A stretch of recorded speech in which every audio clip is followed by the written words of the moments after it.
I'm speaking about presentiment, which means feeling the future. And this is just one of the ways in which we seem to be influenced by things that happen in the future, particularly things that happen to us ourselves. Another way of experiencing this is through precognition, which means knowing the future, as in precognitive dreams, or premonitions, feeling warnings about the future. Now, this is a wide range of phenomena. I'm mainly going to concentrate on the short-term presentiment, but I'll say something about precognitive dreams to start with and premonitions. Ever through recorded history, people have mentioned the fact that some people dream of things that happen in the future. And this has been studied scientifically for about 100 years now. The classic study was a book by J.W. Dunn, a British aeronautical engineer, published in the 1920s, called An Experiment with Time. It's still in print. Dunn, who was serving in the army in South Africa, noticed that his ability to dream things that hadn't yet happened seemed to be happening quite often. He started dreaming about things, then they happened, and then at first he thought it was a false memory of the dreams, so he systematically recorded his dreams. And then he found that he was quite often, several times a week, dreaming about things that hadn't yet happened. Sometimes they were newspaper headlines, sometimes they were fairly trivial events. And he became convinced that our dreams often contain elements from the future as well as memories from the past and other elements that we can't actually identify. He persuaded several friends to do this too, and they also found they were dreaming about things that hadn't yet happened. In his book, he tells you that you won't believe him unless you try it yourself. And so I tried it myself, writing my dreams down, and sure enough, I soon experienced things that hadn't yet happened. In one dream, for example, I dreamt that I was in a room with a number of friends, and there was somebody who came into the room with a needle and was going around the room trying to inject people. And I found it very sinister, and it was a disturbing dream. And I interpreted it as trying to inject people with heroin or something like that. 2 or 3 days later, I was at a friend's birthday party in South London, and what was happening was that suddenly, in the middle of the party, someone came in with an ear-piercing device, which had a shiny needle on it, and went round the room offering to pierce people's ears. Well, I hadn't dreamt exactly about an ear-piercing device, but as Dunn says, what you do is write down the visual impressions, and the visual impression was one of somebody coming in with a needle trying to pierce people, and that's what happened. I had quite a number of other striking examples, so many that I was convinced this is real, and undoubtedly, if you haven't experienced this yourself, you'll doubt that it's possible or that it's real. But read Dunn's book and follow his method, and I think you'll find that you do have precognitive dreams. We don't normally remember them because we don't normally remember most of our dreams anyway. There are many records of people dreaming of disasters in advance. And when the 9/11 disaster struck New York with the collapse of the World Trade Centers, I thought this would be a great opportunity for looking for precognitive dreams. I put out appeals for information in New York soon afterwards, and I got over 75 reports of precognitive dreams. In some cases, people didn't go to work as a result of their dream or other intuitions, and so their lives were saved. In other cases, people dreamed of jet planes crashing into skyscrapers, not necessarily the World Trade Center, but sometimes other tall buildings in New York or even in Chicago. So it wasn't specific to that, but it was images of planes crashing into tall buildings. In other cases, people dreamed of being trapped inside burning skyscrapers and buildings collapsing. In others, they dreamed of clouds of dust rolling down the streets with a terrible sense of foreboding. Well, these were all different images of the disaster of the World Trade Center collapse. And I think that many of them were precognitive dreams. In some cases, people told friends or family members about them before the dramatic collision of the jet planes with the World Trade Center and its collapse. So there's additional evidence that these were not just made up afterwards. So I think there's good evidence precognitive dreaming can actually happen. How we explain this is another question. I'll come back to possible explanations at the end of this talk. There are also premonitions where people have feelings or forebodings of something that's going to happen. And animals are actually rather better at this than people. Again, ever since ancient times, there have been reports of animals behaving strangely days or hours before earthquakes. And I've been tracking animal behavior before earthquakes over the last 30 years. And in many cases, I've been able to find out soon after the earthquake about unusual animal behavior. For example, in the 1997 Assisi earthquake in Italy, I had at the time an Italian research assistant, and within 2 days she was in Assisi interviewing people like the mayor and newspaper reporters, restaurant proprietors, zookeepers, vets, and other people about unusual animal behavior. Several days before the Assisi earthquake, rats came out of their holes and were swarming over terraces of restaurants, causing alarm among people eating there. The restaurant proprietors complained to the mayor about this. No one knew why it had happened. And then the earthquake struck. Unusual howling of dogs in the night for a night or two before this happened, and other examples of unusual animal behavior. In the 1970s, the Chinese, under Chairman Mao, had a project for earthquake warnings by asking peasants and workers to report unusual animal behavior. And as a result of it, they were able to evacuate entire cities before devastating earthquakes struck. These animal warning system, together with other traditional folklore type wisdom about what might happen, changes in wells, unusual behavior in springs, and so on, together gave earthquake warnings, whereas modern seismologists, with all their fancy apparatus, can't do this. Well, animals can also give warnings of tsunamis, and before the December the 26th, 2004 tsunami, there were many reports of animals moving away from coastal areas in Sri Lanka and South India and Indonesia and in other places affected by the tsunami. Again, I collected stories from those parts of the world and found many examples of elephants, monkeys, other animals, flamingos, nesting flamingos going away from their coastal nesting sites before these tsunamis struck.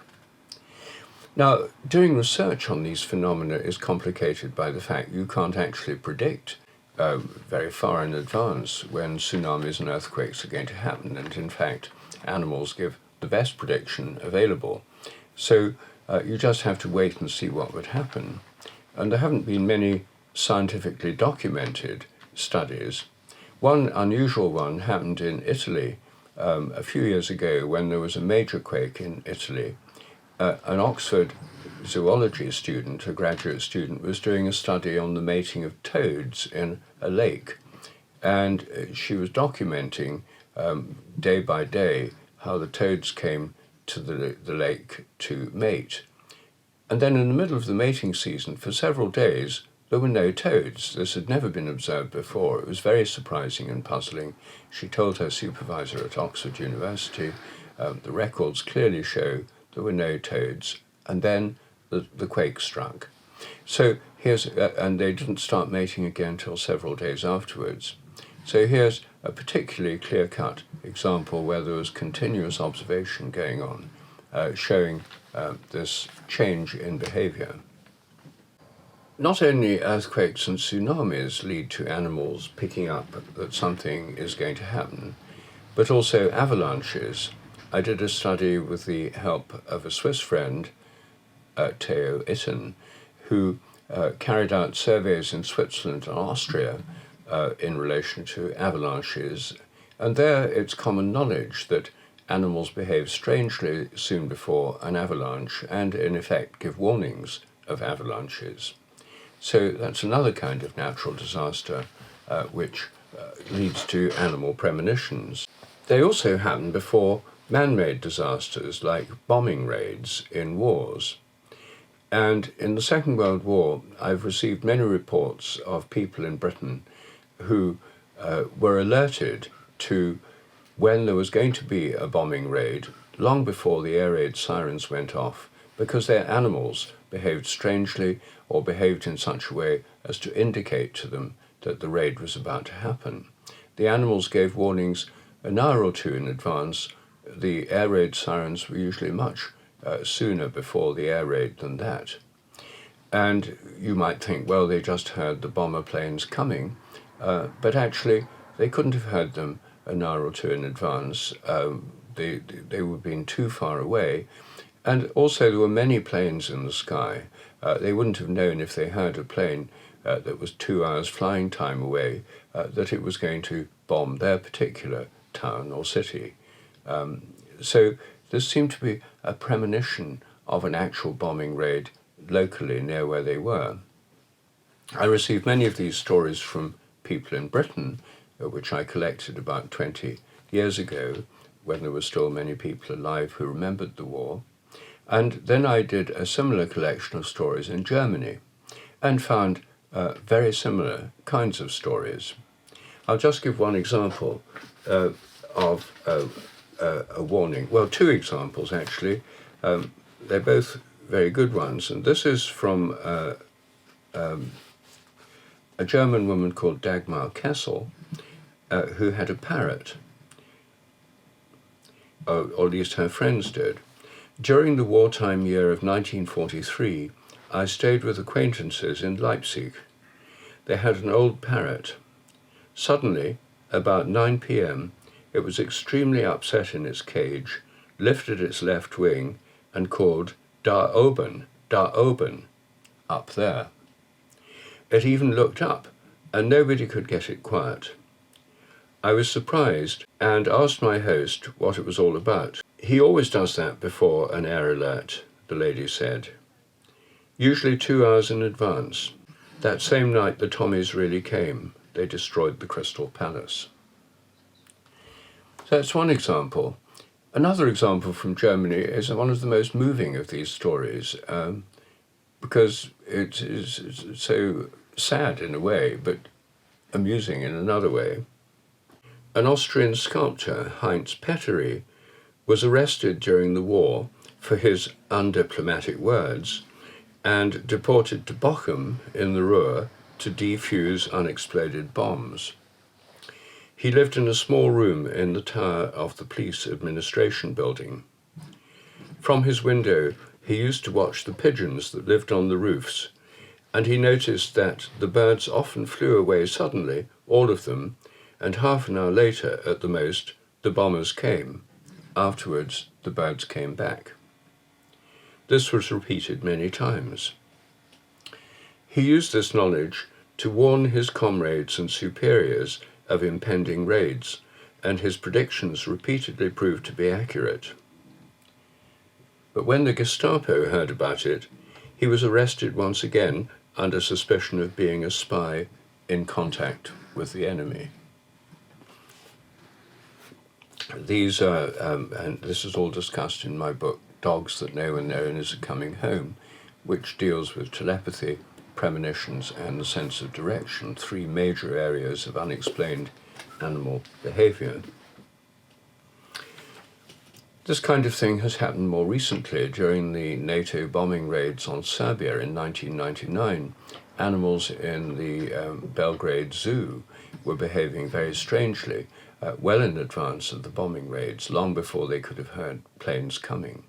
So this seems to be a fairly widespread form of behavior.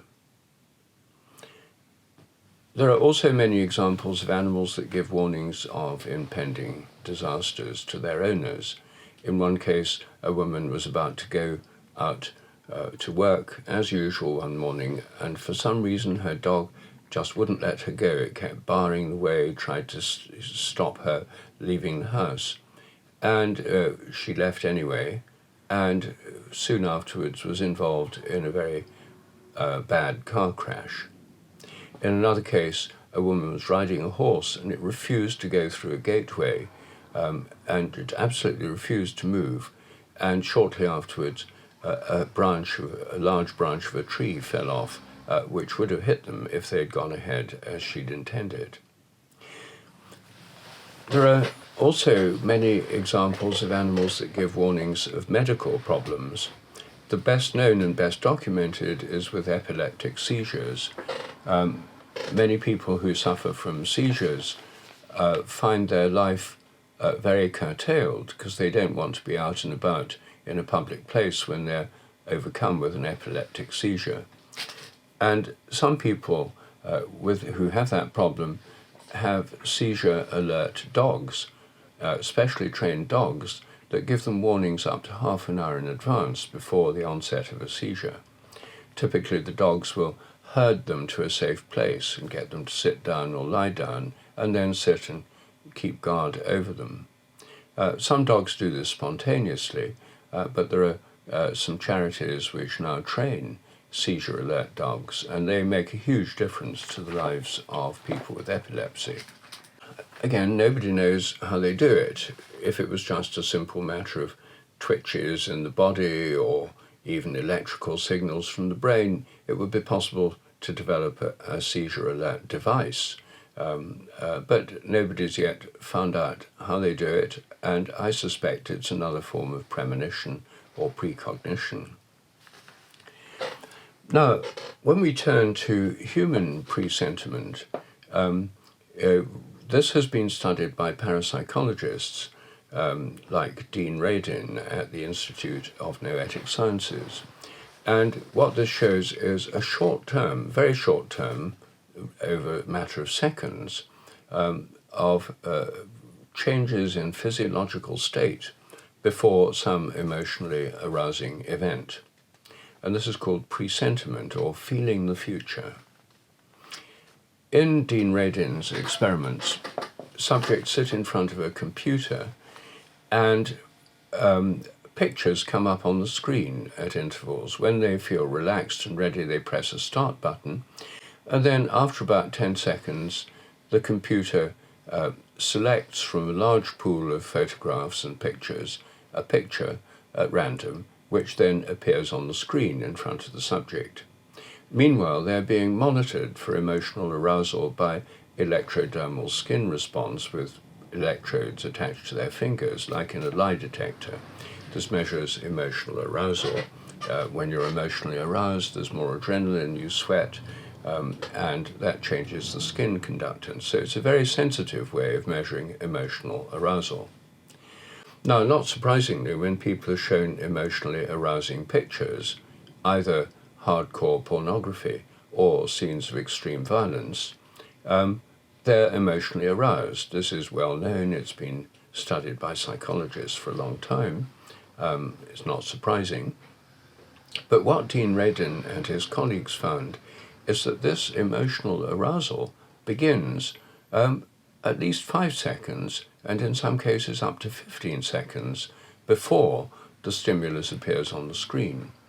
And this is compared with control periods when the picture that appears on the screen is not emotionally arousing. Vaguely pleasant landscapes or neutral pictures don't bring about this effect. It's brought about by emotional arousal. This is statistically significant. It's been replicated in many other labs. And I can show you an average from about 20 or 30 subjects, which is from Dean Radin's research. What you see here is the period in the middle between the two lines is when this picture is being shown on the screen. The dark marks represent the response, the electrodermal response, when it's an emotional picture that's being shown. As you can see, after the picture has been shown, there's quite a big emotional arousal.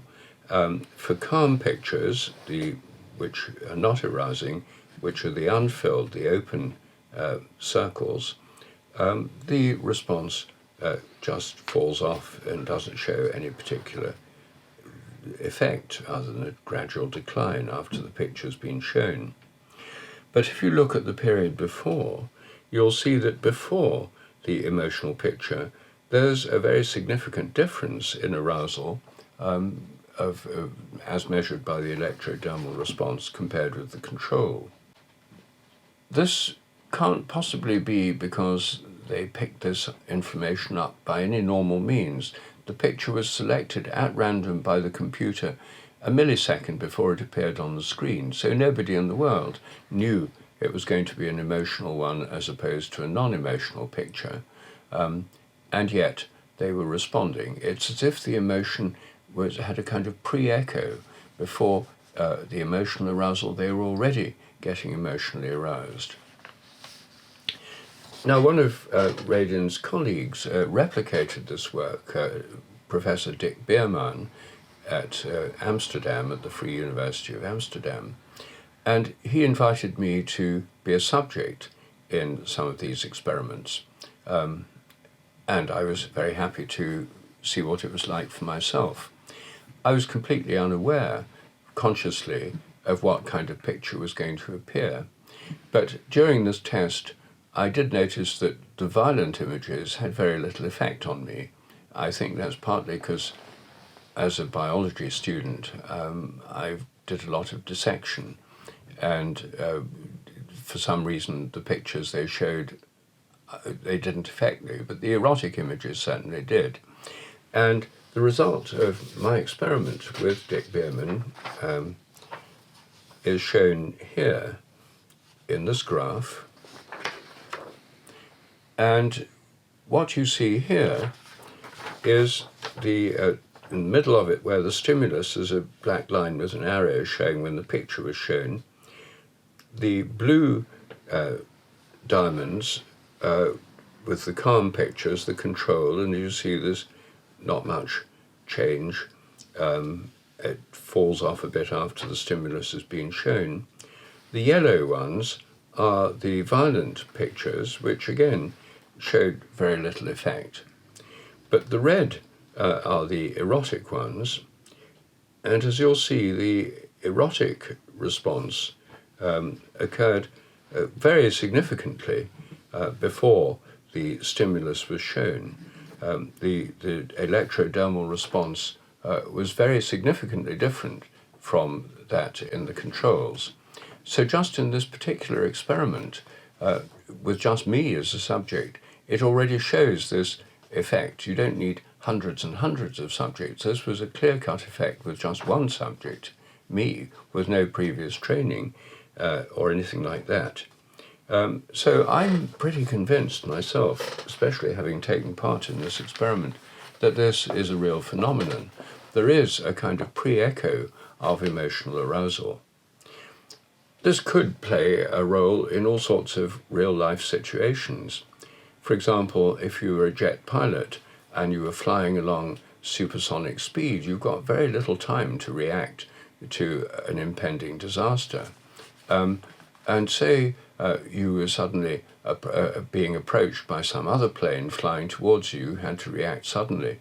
that would be very emotionally arousing. And if this effect cut in, it would prepare you for that. Several seconds in advance, you'd be much more concentrated, you'd be much more able to deal with it. If you were skiing downhill and you went round a corner and there was suddenly an obstacle in the way, you'd have to react extremely fast. And this presentiment effect could prepare you to do that by preparing your emotions for this emotionally arousing situation you're about to enter into. So I think that this presentiment is a real phenomenon. It's been shown in laboratory experiments, I think, conclusively. But what I'm interested in is how it affects real life and how we might come across this in real life. And one situation in which I think it occurs is through waking before alarms. Most people have had the experience of waking soon before an alarm clock goes off. And I've had it myself. I set an alarm for a particular time and I wake a minute or two before the alarm goes off. Now, I've done surveys on this. I did an internet-based survey with hundreds of people. And the first question I asked is, have you ever woken soon before an alarm went off? Yes, no. Yes was 97%. Now, you could argue this is just a biological clock, and this is a routine response, and it's just at routine times because of habit and so on. But actually, I know from my own experience that when I'm traveling, I've got to get up early to catch an early flight. I've got jet lag. Nothing's routine about that situation, and yet the same thing still happens. So the next question I asked is, if yes, has this happened only at routine times or also at non-routine times? And 80% of people said that this had happened at non-routine times. So I think this is a very, very common phenomenon. Now, most people don't think about it at all. They just assume that this is some kind of biological clock, a time sense that enables us to know what the time is. But I don't think it's as simple as that. First of all, most people's time sense isn't very good. I've done experiments where I interrupt people at different times of the day and ask them to say what time it is without any warning. And even though during the day we have chances to look at watches and phones and computers and clocks on the wall, and we're constantly being told the time or hear it on the radio, most people are wildly inaccurate. I mean, they can be wrong by 15 minutes, half an hour or more during the day. I have a more accurate time sense than most because I don't wear a watch. I have a pocket watch. And for some years I didn't even have a pocket watch or any other means of telling the time. And I got quite good at estimating the time, better than most people. But even so, it wasn't with that kind of pinpoint accuracy that seems to occur with alarm clocks. So the other reason I think that this is not just a time sense is there's nothing in our evolutionary history that would prepare us for this. Most humans have only had clocks or watches since the 20th century, and even before that, the number of people with clocks was fairly small. There were church clocks, of course, in public places since the Middle Ages, but they weren't particularly accurate. And most people didn't have to have a very good time sense. If you were a farmer, you woke up with the cock crow, and you worked with the daylight, and your hours changed through the year because of daylight and natural sounds. But the invention of railways and the need for railway timetables led to the standardization of time throughout Britain and other countries. Before that, there wasn't a really standardized time. Now it's standardized through radio signals and electronic signals. Almost everyone has a clock or a watch because our life is extremely ordered in terms of time, airline schedules, train schedules, punctuality of meetings and so on. But this is all very recent. And I don't think there's anything in our evolutionary history that would prepare us to have this kind of extremely sensitive time sense when we're asleep. However, one thing that would have evolved over time is the ability to wake before some disaster occurs. Animals are at their most vulnerable when they're asleep. And say there's some attack about to happen, or some predator about to attack, or some disaster about to happen when you're asleep. The ability to have a presentiment of that disaster and wake up a bit before the disaster would be extremely advantageous in evolutionary terms. It would help survival. And in fact, when you think about it, the word alarm, as in alarm clock or alarm on a phone, comes from the Italian word allarme, to arms. It's an emergency response that is being invoked. And so I think that alarm clocks are actually triggering off an actual alarm response, a presentiment response. And I think that's why so many people are waking before alarms. Now, this is a testable possibility. I mean, the first thing that comes to mind is that some people say that they don't actually need to set the alarm. They'll wake up anyway. They can decide to wake up at, say, 6:10 a.m., and they'll wake up at 6:09 or so before the alarm would have gone off if they had an alarm. I think in that case what they're doing is having a presentiment of the time when they wake up. I think they're actually when they look at the time they wake up, it's a presentiment of that time that wakes them up. I would predict that if you withdrew all clocks and watches so they couldn't look at the time when they woke up, their accuracy would decline, and this is a testable prediction. But the best way to test whether or not waking before alarms is a presentiment effect or whether it's a biological clock effect is to look at unexpected alarms. And I've been doing surveys of people asking whether they've woken before unexpected alarms, like the phone going off, or like a fire alarm, or like some other alarm that's going to wake them up. And many people have. Between 66 and 80% of my respondents say that they have woken before unexpected alarms. And one of the most interesting stories among the stories I've collected came from a fireman in the United States who said that he and his colleagues slept at the fire station waiting for alarms.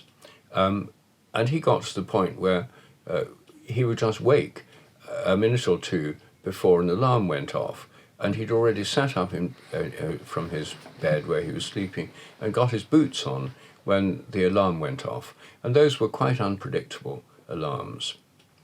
So this could give rise to an experiment to test for presentiment. The most obvious experiment is waking before an unexpected alarm goes off in the night, which is programmed by the experimenter on some kind of randomizing basis. You won't be surprised to know that I found very few volunteers for this. I did have one volunteer, a German graduate student. I arranged for random phone calls to wake him in the night that he didn't know about. He didn't know when they would be in advance. And after 2 or 3 nights, he said that this was proving very difficult. His girlfriend had now made him sleep on a sofa in a separate room. And after another 2 or 3 nights, he said this was just interfering too much with his lifestyle, and he just couldn't do it anymore. That was not an ideal test situation. It may be possible to persuade people to do this, but I think one might also be able to do this during the day if there's some sudden alarm goes off on a phone. And people can monitor, many people wear Fitbits and other monitoring devices which would enable the response to be tracked without people being in labs with fancy apparatus. So I think that waking before alarms can actually be tested experimentally, and I think it would be a very revealing experiment. I think it would suggest that we have this ability, that it's something that we've inherited through our evolutionary past. And it's something that could actually be trained. If, for example, in driving simulators or flight simulators, when people are being trained as racing car drivers or as pilots, they're trained to become more aware of these feelings. They could even have a red light that flashes on that's activated by a physiological response that's being monitored in their own body, so they're more attentive when a potential accident or danger arises. Well, that's one way in which presentiment could be tested and may affect normal life. Another area where it becomes a possibility of actually making money is in day trading. In day trading on the stock market, people are punting on whether or not a stock is on a graph going like this, and the actual value from moment to moment, second to second, the value of stocks, shares, bonds, etc. is fluctuating depending on what's happening in stock markets. And this is all online data. And day traders are making guesses about whether a stock will go up or down in value over the next few seconds. They can't possibly know on the basis of studying the Financial Times or the Wall Street Journal or company financial reports what fluctuations are going to happen on a second-by-second basis. They might be able to predict through rational means over months or years, which is what traditional stockbrokers and investors do. But day trading is something very, very much more short-term. I was invited by one of the leading day trading companies in London to visit their trading floor because the head of the firm had been to a talk of mine and was interested in my work. I gave a talk, in fact, to the whole day trading team, and in return I asked them to explain to me exactly what's going on. And there were these people, some of them with 8 different screens, all tracking different aspects of the market: German bond futures, tin on the Kuala Lumpur tin exchange, and so on. All around the world there were these graphs going like this, and then there were TV screens up all along the roof with live feeds of news from all over the world. And so I asked for a demo, and he said, okay, here we are, let's take German government bond futures, and here's this graph going up. So we said, let's put 1,000 euros on this and put in an amount. And he said, do you think it's going to go up or down, and where might it go? And so I said, well, I think it'll go up to there. And then the graph went, and it went up. He said, you've just made 5,000 euros. So, of course, you can also lose 5,000 euros just as fast. Now, people who are doing this are doing it very successfully. And when I asked, how do you pay the staff? He said, our trainees get 10% of the profits, and our most experienced traders get 80% of the profits. And I said, well, what if they don't make profits? He said, then they don't get anything. So there's an incredibly powerful natural selection working on these trading floors and among amateur day traders working at home on their computers, because they could easily make a large loss. And in a company like that, if they lose more than they win, they have no money. They're out of a job. So the successful ones are ones who are able to do this successfully over months and years, of, on average, making money, some of them making millions. Now, what's really going on? I actually asked whether they thought it was presentiment, and they'd never heard of presentiment. They just thought that the people who were good at it were good at it. And I talked to the person who was best at it. He was a Greek Cypriot who'd been in London for quite a long time. And I asked him what happened, and he said, I just somehow know when there's a news feed about to break some story that's relevant. Just happened to be watching that screen, and when I'm working, he said, I just feel drawn to the one where there's going to be movement, and I just seem to know which way it's going to go. All of this looks to me very like presentiment, a highly trained and highly refined form of presentiment. And I think that it's in stock markets, on day trading on stock markets, that we probably find the most skillful people with this ability who've developed it, as I say, by a very strong form of natural selection. Now, it would be possible to test this, and my idea, which could make a lot of money for somebody, you won't be able to patent it because I'm now disclosing it and putting it in the public domain for free because I really want someone to do it, is to have a day trading training app where you have live feeds from the actual markets and you guess whether it's going to go up or down, and you do all the things day traders do, but you do it with fake money, I mean imaginary money. Everyone who starts doing on this trading app would say be given £500,000, imaginary £500,000, and then see how they get on. Now, I've already talked to day trading companies in the City of London. They think this is a great idea. If people are consistently making millions of imaginary money, it shows they have what's necessary to do this successfully. And one of them even suggested that there could be a world competition for people with these day trading apps. And the ones who won it would get free internships at their company in the City of London. It would save them losing lots of money by taking on trainees, most of whom lose money during their first year. They only keep 1 out of 10 trainees every year, and many of them lose money, and the company loses that money because they have to cover the losses for trainees. This way they could take on people who've actually trained themselves or who have a natural ability to do this. So a day trading app, I think, would work really well. It would be quite easy to develop the app. Personally, for research purposes, I'd be interested to know whether there's any difference in performance when it's a live feed of an actual stock market share or stock or bond or commodity compared with a historical record from, say, last year or 5 years ago. There wouldn't be any kind of buzz around that in the whole atmosphere because it's a purely historic thing. No one else would be doing it. Or a simulated graph which is based on random changes. That would it work better with live streams, historical ones, or random changes?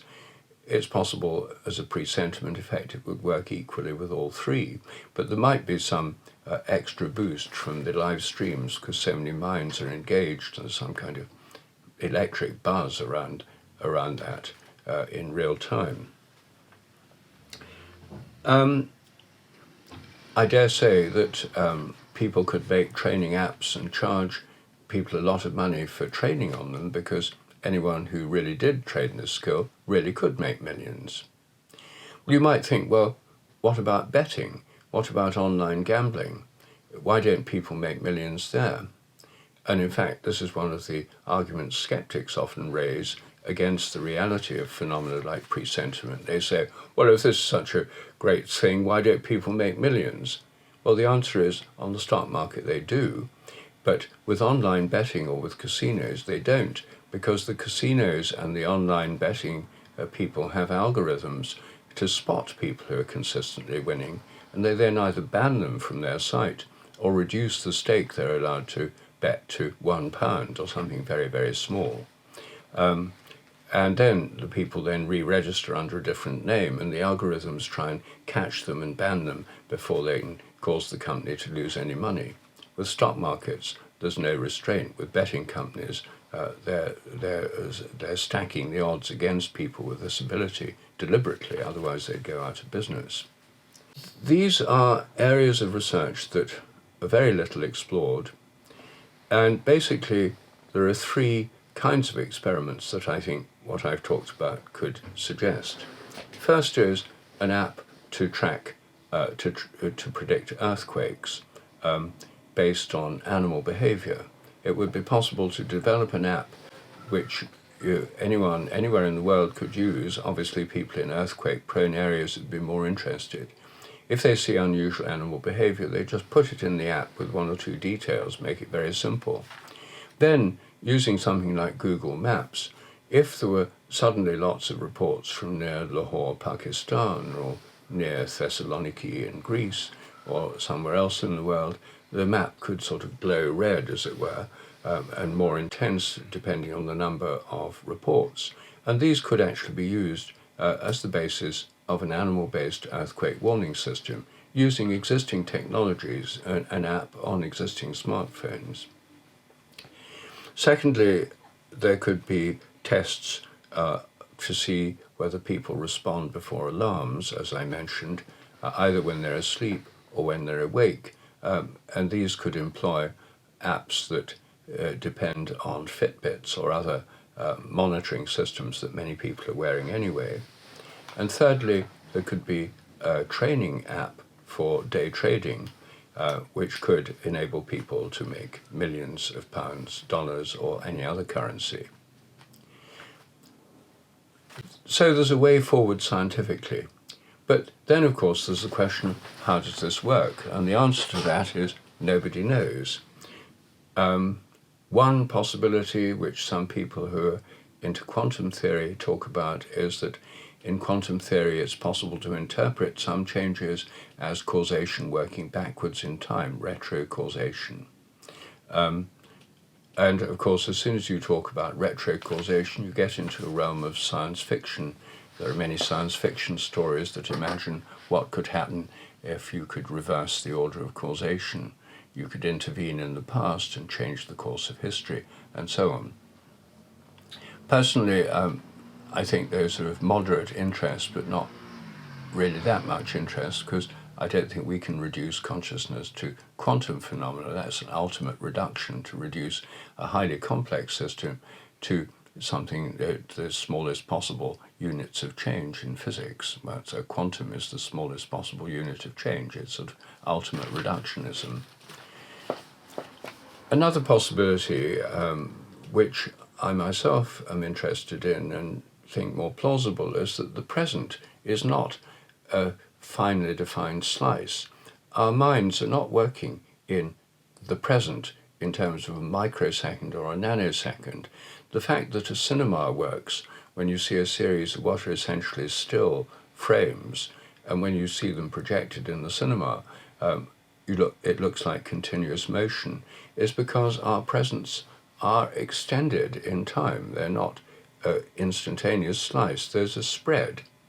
And the spread in measuring people's physiological responses to sounds and their conscious responses shows that there can be up to 500 milliseconds, half a second, before you notice something. The present seems to be spread out in many perceptual phenomena, at least 500 milliseconds.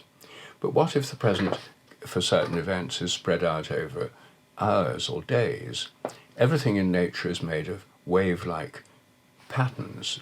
A day and a night is a kind of oscillating rhythm of light and dark. It's a kind of wave. And no wave can occur at an instant. A wave takes time to wave, and the wavelength could be milliseconds or days or even years. And the present, therefore, may be spread out over a particular wave.